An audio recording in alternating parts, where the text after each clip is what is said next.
자, 그리스를 하려면 먼저 그리스 신화시대부터 이제 이야기를 좀 해야 돼요. 그리스 가보신 분? 안 가봤죠? 하도 안 가봤어 모르겠어요. 그 혹시 그런데 가보신 분? 뭐 스페인이나 뭐 캘리포니아 쪽 가보신 분? 캘리포니아 가봤어요?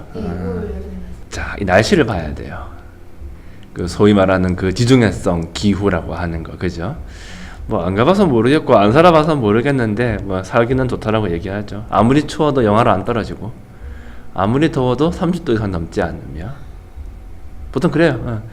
그리고 여름에는 좀 건조하고 좀 겨울에는 약간 좀 수분하다라고 이야기를 하죠.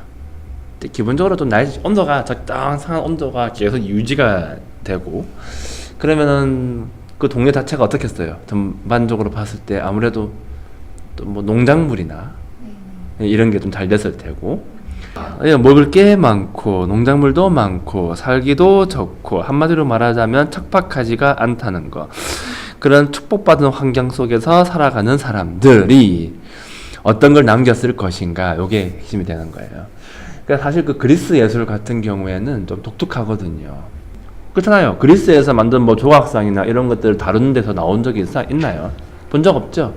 그리스의 조각상이나 그리스의 뭐 모든 문화유산들은요 그 동네에서만 나왔던 거예요. 당장 강 건너에 이집트에서 나왔나요? 그런 거 안 나오죠. 저 옆에 있는 저 메소포타미아에서 나왔나? 안 나온단 말이에요. 그러면 이제 우리는 거기에 의문을 가져봐야 되는 거예요. 왜 그리스에서만 이런 게 나왔을까?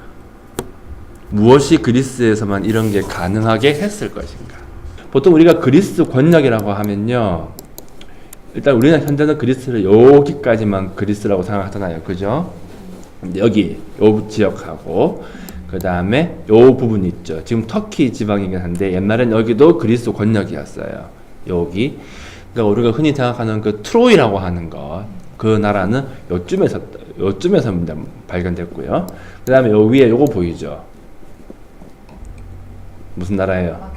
마케도니아가 지금도 있습니다. 자, 그러니까 이 마케도니아까지도 범은 그리스 문화권이에요. 그래가지고 보통 그리스의 문화권이라고 하면 이렇게 보는 거예요.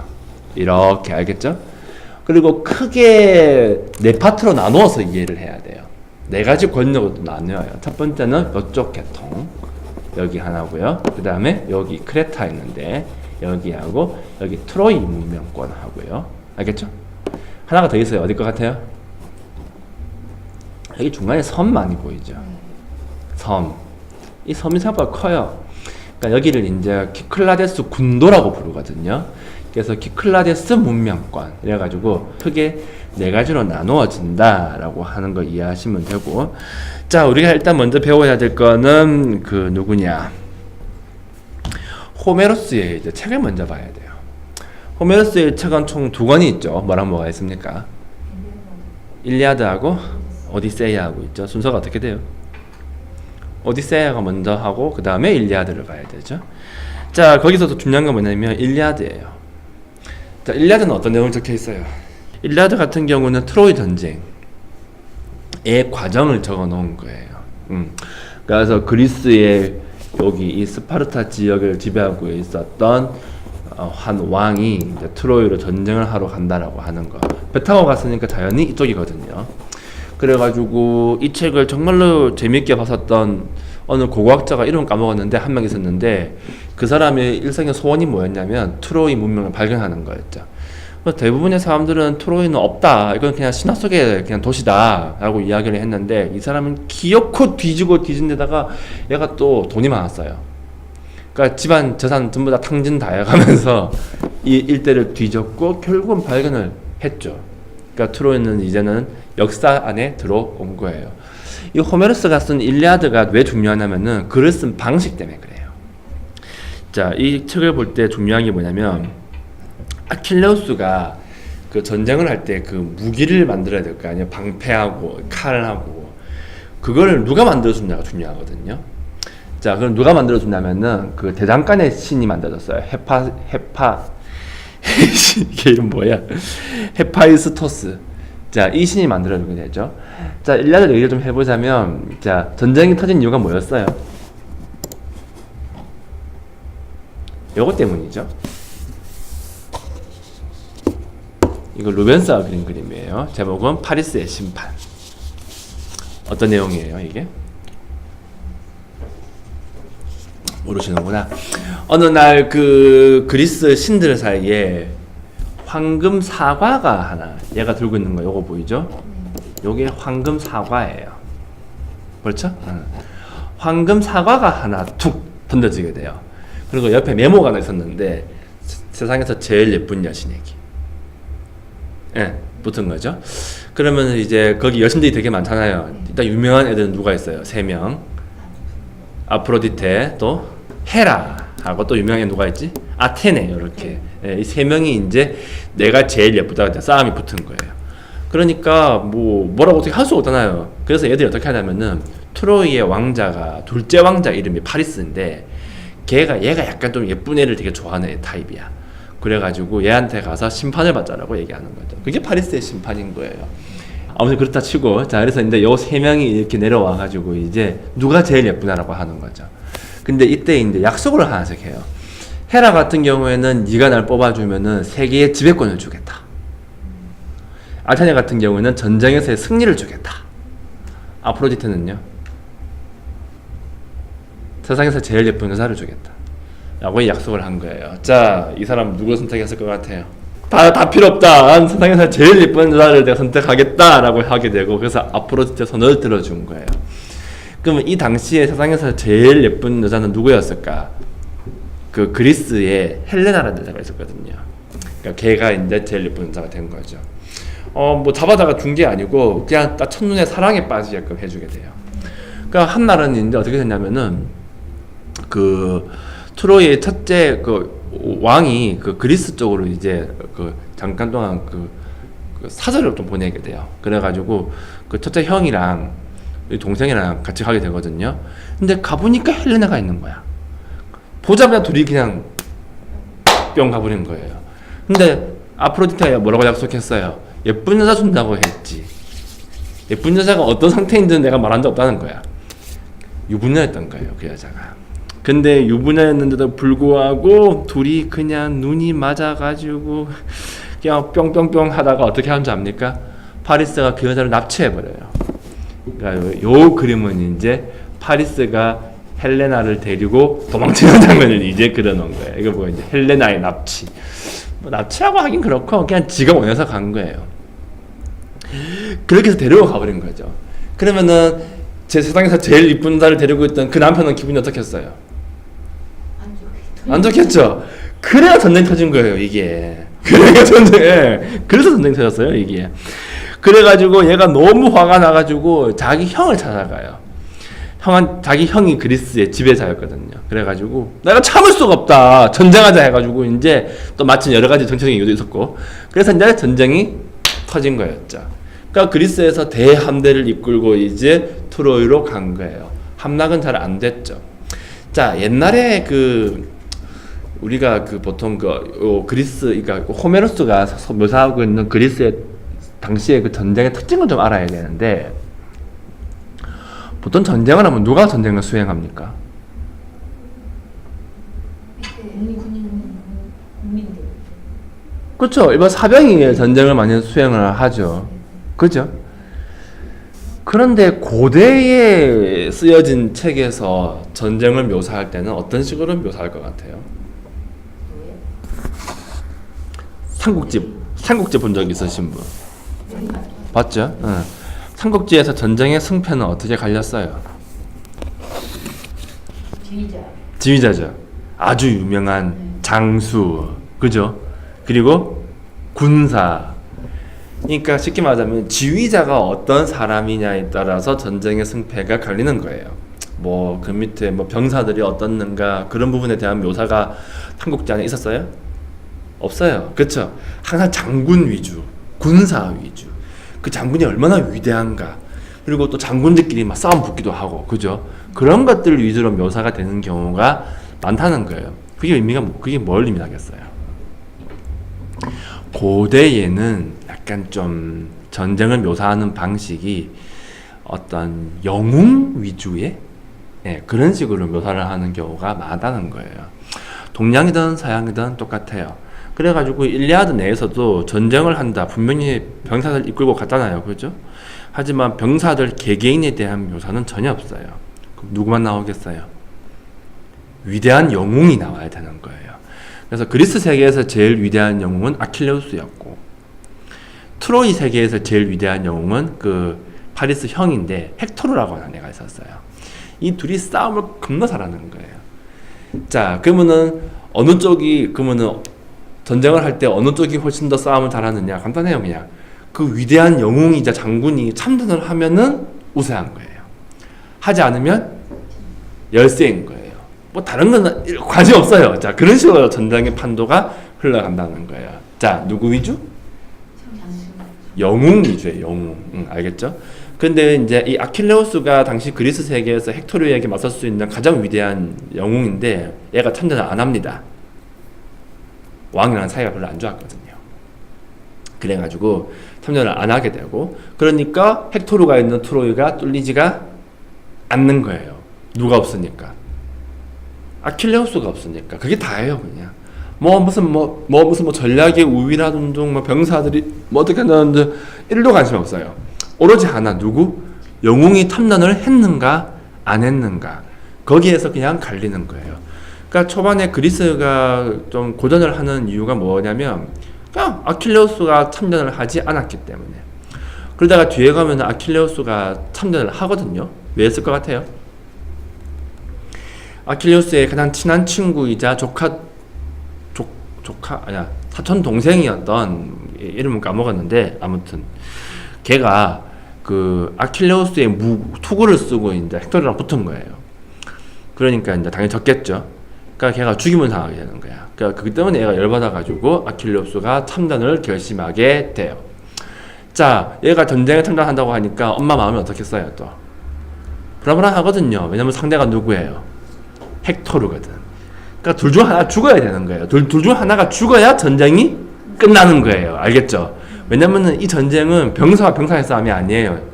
영웅과 영웅의 싸움이 되는 거예요. 약간 조금 스포츠 경기 같은 느낌도 좀 많이 줘요. 그렇게 이해하시면 되는 거예요. 그러니까 엄마가 불안해가지고, 이 아킬레우스 엄마가 어떤 사람이냐면 반인반신이야, 얘가 약간. 그래가지고 그 대장간에 찾아가게 되죠. 그러니까 우리 아들을 위한 무구를 하나 만들어 달라라고 이야기를 하게 되고, 그래서 이 신이 아킬레우스를 위한 무구를 만들어 주게 돼요. 그러니까 제일 처음 만든 게 뭐냐면 방패를 만들게 되거든요. 방패? 아주 자세하게 설명을 해놔요. 뭐 안에 보면은 뭐 어떻게 돼 있냐면, 방패는 총 5겹으로 이루어져 있는데 대지와 하늘과 바다가 있고 도시가 있으며 대치하고 있는 양군이 있고 푸른 벌판과 황금 포도밭이 있고 솥대도 있고 막 이런 식으로 방패 안에다가 정말 상세하게 무언가를 새겨 넣은 것들을 이 호메로스가 자세하게 적어 놓거든요. 왜 그렇게 했을 것 같아요? 그냥 방패가 있다라고 하면 될 거 가지고. 자, 이게 어떤 의미냐면, 이걸 보고 이제 하는 말이 있어요. 이러한 형태의 서술 방식을 보고 에크프라시스라고 부르거든요. 에크프라시스라고 부르는 건데, 이게 뭐냐면 문자로 풀어낸 회화, 시각 이미지의 언어적 표현이라고 하는 거예요. 그러니까 글을 읽고 있는데 글을 읽는 게 아니라, 글을 읽는 순간 머릿속에 뭐가 떠오른다? 그림이 떠오르는 정도로 굉장히 자세하게 묘사해 놓은 거를 얘기하는 거예요. 그걸 보고 뭐라 부른다? 에크프라시스라고 부르는 거예요. 그러니까 약간 좀 살아있는 듯한 사실성? 예, 그런 식으로 이제 글을 적어 놓은 거예요. 자, 호메로스는 왜 굳이 그렇게까지 했을까요? 그냥 대장간의 신이 방패를 만들어 줬다라고 하면 끝날 문제를 가지고. 그러니까 그 방패는요, 엄밀히 말하면 이제 하나의 세계인 거예요. 그죠? 그런데 그게 중요한 게 아니라 그 기법이 중요한 거예요. 결국 사실 자연주의에 가까워요? 기하에 가까워요? 자연주의에 가까운 거예요. 이게 좀 더 사실적으로 마치 눈으로 보는 것 같이, 사진같이 그림을 그리지 않았을 뿐, 어떻게 글로 그림을 보는 것 같이 풀어냈으니까요. 이게 다른 나라에서는요, 이런 게 안 나와요. 근데 호메로스의 글에서 이런 게 나오더라는 거죠. 그 말의 의미가 뭐냐면은, 이미 당시에는 이러한 사실성이 어떤 미를 판단하는 나름의 기준이 되고 있었다라고 하는 걸 보여주는 한 예시가 되는 거예요. 알겠죠? 알겠죠? 자, 바로 그게 얘기하는 거예요. 그러면 그리스 세계가 처음부터 그러면 이렇게까지 사실성을 중시했을까? 그렇진 않아요. 자, 왜냐면은 그리스에서 처음부터 그리스 역사 시대, 그러니까 우리가 흔히 알고 있는 그 아테네, 스파르타네 이런 나라들 있잖아요. 여기에 보통 역사 시대라고 부르거든요. 처음부터 그 시대가 들어오지 않았을 거 아니에요. 그럼 우리는 뭘 볼 것이냐? 옛날에 미노아니, 아무튼 그 문명들이 있던 그 시점에 나왔던 유물을 보는 거예요. 이런 게 나오는 거죠. 자, 이걸 보고 뭐라 부르냐면 키클라딕 예술이라고 불러요. 요 중간에 섬 있죠. 다시 한 번 더 크게 세 가지 나눠요. 미케네, 미노와, 키클라데스, 트로이. 이렇게 네 파트로 나누어서 이해를 하게 되고요. 요 중간에 이 키클라데스 같은 경우에는 좀 별도로 보기 시작해요. 왜냐면은 나오는 조각상의 형태가 굉장히 많이 달라서 그래요. 자, 먼저 이걸 먼저 봅시다. 자, 딱 봤을 때 어떤 느낌이 들어요? 누가 봐도 뭐예요? 여기 생긴 게 졸라맨이잖아요. 누가 봐도 그러니까 우리가 흔히 이제 오해를 하면 안 되는 게 그리스의 조각상이 처음부터 자연주의 양식으로 많이 빠졌을 것이다? 그럴 수는 없다는 거예요. 왜냐면은 일단은 지금 구석기 시대에 지나가지고 신석기로 들어오는 과정은 있었을 거 아니에요. 그렇죠? 농사 짓는 과정도 있었을 것이고 처음에는 이집트하고 똑같이 그리고 거기 저기 메소포타미아에 있었던 그런 문명하고 똑같이 처음에는 기양 양식으로 빠질 수밖에 없다는 거예요. 그 처음에는 이런 것들이 발견이 되는 거죠. 아주 먼 옛날 기원전 3000년경이에요. 이게 누가 봐도 뭐다? 졸라맨이죠. 요거 보고 외계인이라고 하는 사람 있을까요? 없을까요? 있을 것 같죠? 그래서 여러분이 그걸 알아야 되는 거예요. 왜 꼭 무슨 마야, 잉카 이런 데 가보면은 외계인이 그랬다고 하는 거 있죠? 자, 우리는 이제 그 얘기 들었을 때 뭐라고 이제 얘기해 줄 수 있어야 되겠어요? 그건 외계인이 아니야. 어떻게 그렸을 뿐? 예, 기하학적으로 그렸을 뿐. 기하학적으로 그린 그 모양에서 너가 뭘 볼 뿐? 외계인을 볼 뿐이라고 하는 거죠. 예. 이것도 봐봐요. 딱 보면 이거 굳이 외계인이라고 오기면 말 돼요, 안 돼요? 실제로 있어요. 어디 인간이 이렇게 생겼냐? 인간이 이렇게 생기지 않았다. 입도 없지 않느냐? 이거는 키클라데스 군도에 살고 있던 그리스인들이 뭘 받고? 외계인을 받고, 그래서 외계인을 그대로 만든 거다라고 주장하는 사람들이 있는데, 그건 이제 무슨 소리예요? 개소리인 거예요. 자, 뭐라고 얘기해야 되겠어요? 이거는 그냥 어떤 양식일 뿐? 기하학 양식일 뿐인 거예요. 사람을 또 추상화시키고 단순화시키려고 이렇게 만들어진 거지, 외계인을 본 거는 아니라는 거죠. 그러니까 그리스에도 처음에는 이렇게 그림을 그리게 됐는데, 여기에 그 다음으로 넘어가게 되면 이런 게 나오게 돼요. 앞에 거하고 비교해서 어때요? 좀 더 사실적이죠. 요거는 좀 더 사실적으로 그려져 있어 색칠을 한 건데, 요거는 이제 다이달릭 스타일이라고 불러요. 양식이 있죠. 요거는 키클라덱 양식, 요거는 다이달릭 양식. 왜 다이달릭이라고 하는 이름을 붙였을 것 같아요? 다이달릭 하니까 모르겠죠. 다이달로스를 얘기하는 거예요. 다이달로스. 그럼 다이달로스는 누구예요? 자, 이 사람은 헤파이스토스의 자손이에요. 그러니까 어떤 사람이냐면 톱도 만들고 도끼도 만들고 배도 만들고 비행기도 만들고 자, 오만 것들을 다 만들어낸 신적인 인물인데, 특징은 뭐냐면 살아있는 듯한 조각상을 만드는 걸로 유명했어요. 비슷한 사람 한 명 더 있잖아요. 살아있는 듯한 조각상 만드는 걸로 유명한 사람, 피그말리온도 한 명 있죠. 피그말리온 같은 경우는 조각상 하나 만들었는데 조각상과 사랑에 빠지게 되었고, 얘가 인간이었으면 얼마나 좋을까. 너무 사실적으로 만들어가지고 얘가 사랑에 빠져버린 거야. 매일같이 기도하다가 아르테미스가 소원을 들어주거든요. 그래서 얘가 뭐가 됐다? 사람이 되잖아요. 그래서 사랑에 빠진다는 내용이 있어요. 그러니까 이 그리스 신화를 보면요, 호메로스도 그렇고 신화 속 이야기도 그렇고 보면은 뭘 좀 강조하는 게 많이 있어요. 사실성을 강조하는 이야기가 굉장히 많이 들어가 있어요. 그 다이달로스 같은 경우는 그럼 어떻게 그러면 사실성을 강조했냐면은, 자, 얘 얘기 좀 더 해봅시다. 얘가 제자가 한 명 있었는데 그 제자가 자기 조카였어요. 근데 그 조카가 나보다 훨씬 더 뛰어난 거예요. 훨씬 더 잘하는 거죠. 그러니까 얘가 어떻게 하냐면은 그 질투심이 너무 커져가지고 걔를 그냥 죽여버려요. 그러니까 죽여버린 다음에 어디로 도망을 갔냐면은 어디로 갔을 것 같아요? 크레타 섬으로 튑니다. 자, 여기로요. 자, 여기로 튀게 되죠. 그 크레타 섬에 있는 미노스 왕이, 당시에 미노스 왕이 얘를 이제 걷어들이는 거예요. 이 미노스 왕은 좀 저주를 받은 상태였어요. 포세이돈한테. 왜냐면 그 왕위를 이어받는 과정에서 형제들을 다 죽여버리거든요. 그래가지고 포세이돈이 얘한테 저주를 하는데, 내리게 되는데, 그 저주 내용이 좀 엽기적이에요. 어떤 저주를 내리냐면, 미노스 아내 이름이 파시파에라는 사람인데, 파시파에한테 저주, 그러니까 미노스한테 내린 게 아니라 정확히는 미노스 부인한테 내린 거예요. 파시파에가 소를 보면은 욕정을 느끼게, 그러한 형태의 이제 저주를 내리게 된 거죠. 그러니까 황소만 보면 환장을 하는 거예요, 얘가. 황소만 보면은. 그러니까 이제 이 남편 입장에서는 고민이 될 거 아니에요.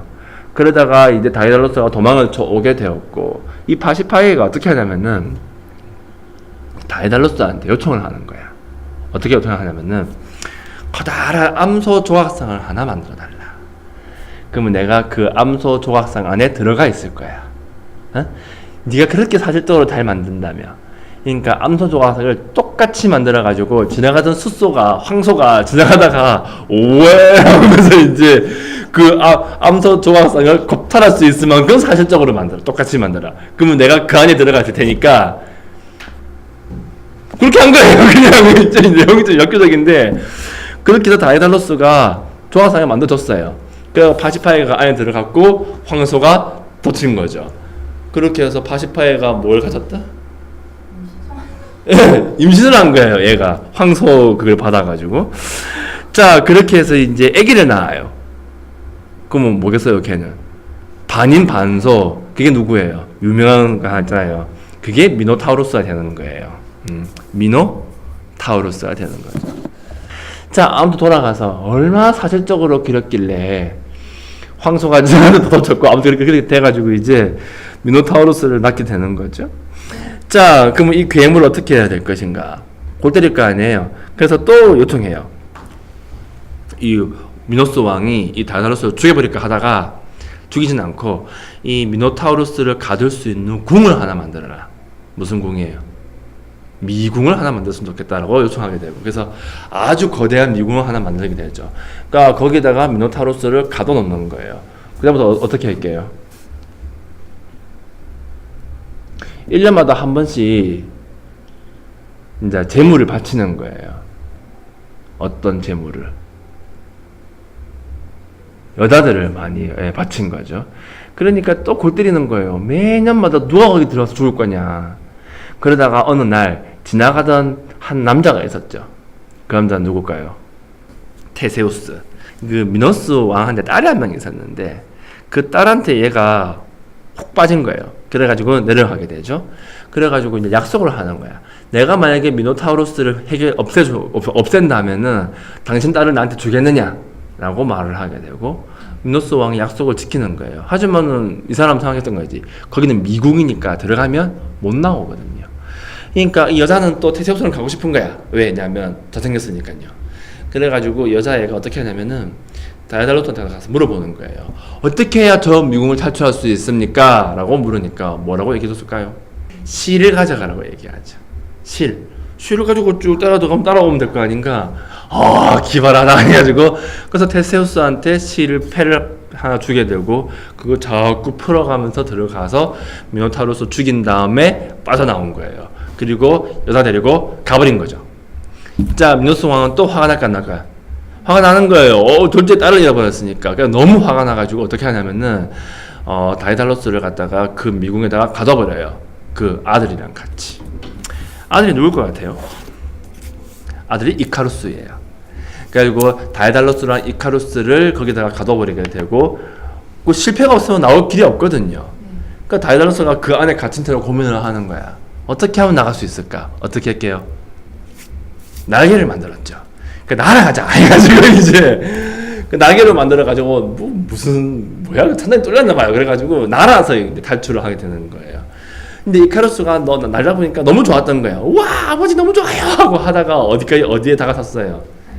예, 태양에 가까이 다가서게 되고 태양에 가까이 다가서다가 날개가 녹아서 떨어져 죽게 되죠. 자, 이 모든 이야기가 결국 우리한테 전해주는 메시지가 뭐예요?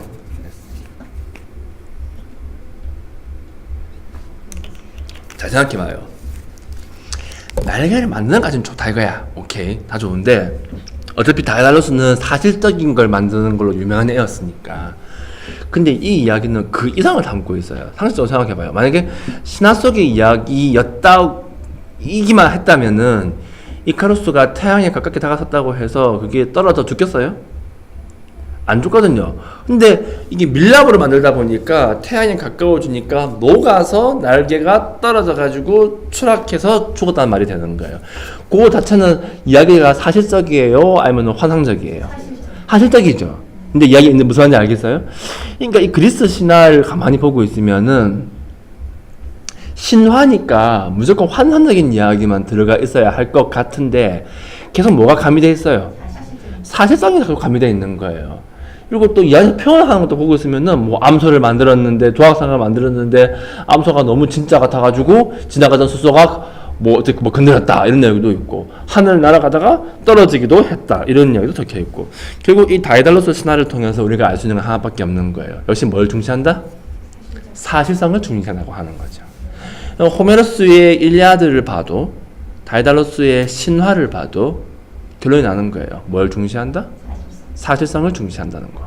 또 그 다음에 나오는 것 또 뭐요? 아까 말했던 거 그거 피그말리온의 신화를 본다 하더라도 역시 사실성을 중시한다고 하는 것들이 이 신화 속에 많이 녹아져 있더라라고 하는 거예요. 그래서 이 조각상을 보고 뭐라 부르자? 다이달로스 양식이다 라고 부르는 거예요. 정확히 뭐냐면 스타일을 얘기하는 거예요. 알겠죠?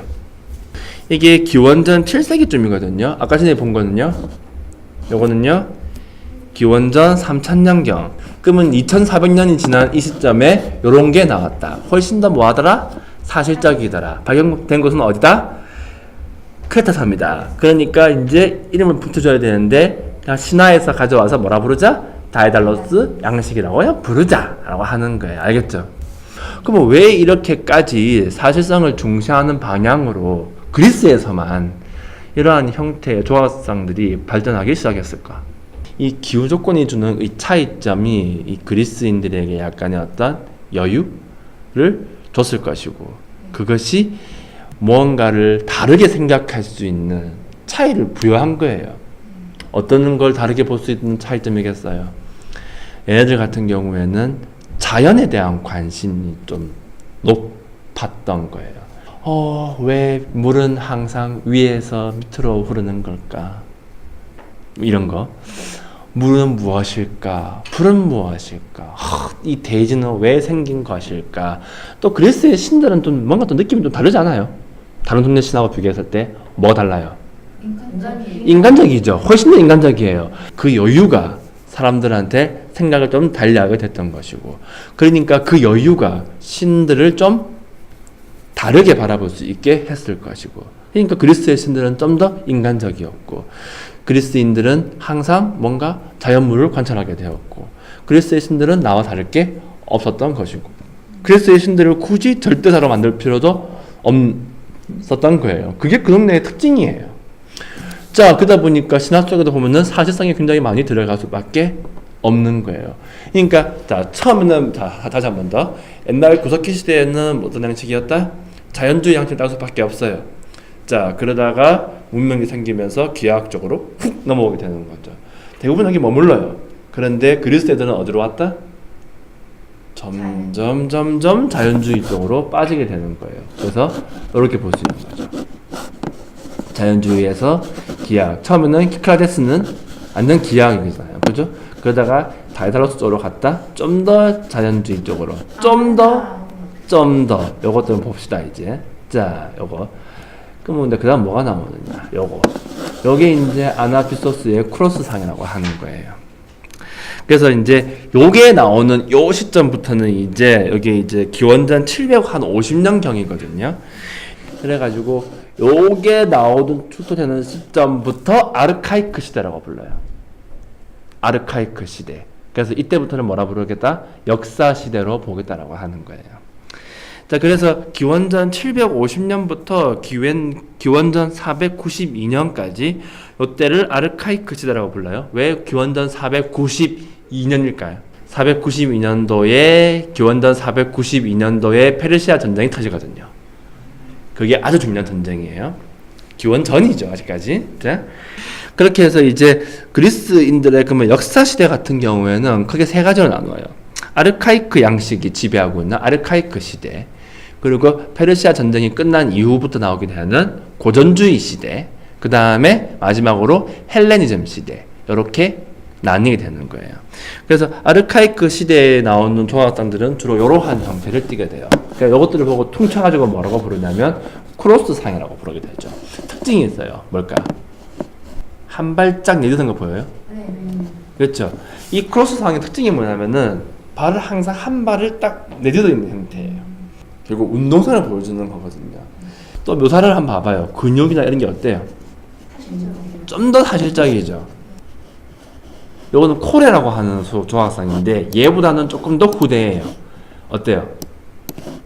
여기에는 표정이 있고 크로스상에는 표정이 없어요. 여기에는 표정이 있고 여기에는 표정이 없어요. 그러니까 조금씩 발전하다가 막판에는 이제 이런 게 나온다라고 하는 그런 의미가 되는 거예요. 알겠죠? 그래서 이 그리스 조각상 같은 경우에는 이런 식으로 처음엔 기악 양식이었다가 점점 어디로? 자연주의 쪽으로 계속해서 발전되어 가는 어떤 과정이다. 이렇게 이해를 하면 되는 거예요. 끊임없이 뭘 추구한다? 사실성을 추구한다라고 하는 거예요. 알겠죠? 그러니까 조금씩 자연주의로 계속 빠져나가는 게 그리스의 특징이 되는 거예요. 다른 지역에서는 이런 게 안 나와요. 그게 그리스의 특징이죠. 그리스만의 독특함일 수도 있고. 자, 이렇게 해서 우리는 오늘 아르카이크 시대, 그리스의 고대 시대부터 해서 신화를 거쳐가지고 아르카이크 시대까지 나오게 되는 일련의 과정을 본 거예요. 자, 그럼 다음 주에는 이제 뭘 봐야 될까? 이제 진짜 역사 시대를 봐야 되는 거예요.